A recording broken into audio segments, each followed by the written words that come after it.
#ask Dr. John అని type చేసి మీ questions అడగండి, తప్పకుండా రిప్లై చేస్తాను. రాంబాబు పల్లి 5112 సార్, గుండు కొట్టించుకున్న తర్వాత మినాక్సిల్ యూజ్ చేస్తే హెయిర్ గ్రోత్ తొందరగా వస్తుందా?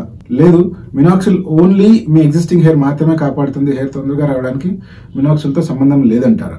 మినాక్సిల్ వాడేటప్పుడు మీరు గుండు కొట్టించుకొని వాడినా లేకపోతే అలాగే వాడినా కూడా మీరు కనుక ప్రాపర్ గా అప్లై చేస్తుంటే మీ హెయిర్ గ్రోత్ లో గుండు కొట్టించినా కొట్టించకున్నా సేమ్ రేట్ తోనే హెయిర్ అనేటువంటి గ్రో అవుతాయి. కానీ ఒకే ఒక అడ్వాంటేజ్ ఏంటి అంటే గుండు కొట్టినప్పుడు స్కాల్ప్ మీద అప్లై చేయడం ఈజీ అవుతుంది.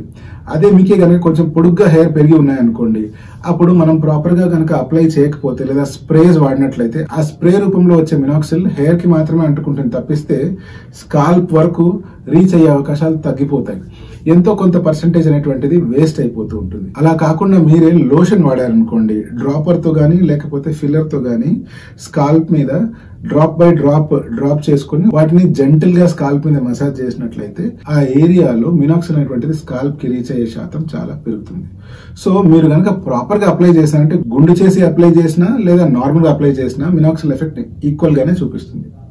ఇప్పుడు మినాక్సిల్ సేవ్ చేసేది ఓన్లీ ఎగ్జిస్టింగ్ హెయిర్ మాత్రమే, కొత్త హెయిర్ గ్రో అవ్వవా అంటే అటువంటిది ఏమీ లేదు. ఎందుకంటే మీ స్కాల్ప్ లో ఇంకా బాల్డ్ అవుతున్న ఏరియాలో మినియేచరైజ్ అయిన హెయిర్ ఇంకా ఉన్నాయి అనుకోండి, లేదా మినియేచరైజ్ అయిన హెయిర్ ఇంకా గ్రోత్ ఫేజ్ లో ఉన్నాయి అనుకోండి, అటువంటి సిచ్యువేషన్ లో మినాక్సిల్ వాడినప్పుడు ఆ ఏరియాలో సన్నటి దూది లాంటి జుట్టు మొలిచే అవకాశాలు చాలా ఉన్నాయి. అంతేకాకుండా ఎగ్జిస్టింగ్ హెయిర్ కూడా ఫాల్ కాకుండా ఎనాజన్ ఫేజ్ అంటే యాక్టివ్ గా హెయిర్ గ్రో అయ్యే ఫేజ్ ని ఈ మినాక్సిల్ కొంచెం ప్రొలాంగ్ చేసే అవకాశం కూడా ఉంది. ఎటువంటి సిచ్యువేషన్ అయినా కూడా మీరే గనక బట్టతల ప్రాబ్లం ఫేస్ చేస్తున్నారు అంటే ఎటువంటి మెడిసిన్స్ వాడకుండా ఉండేదానికంటే అట్లీస్ట్ మినాక్సిల్ వాడుతూ ఉండడం ఎంతైనా మంచిది. అంటే దీనివల్ల దట్టమైన జుట్టు వస్తుందని నేను చెప్పను, బట్ అట్లీస్ట్ ఉండే జుట్టునన్నా మనం కాపాడుకోగలుగుతాం.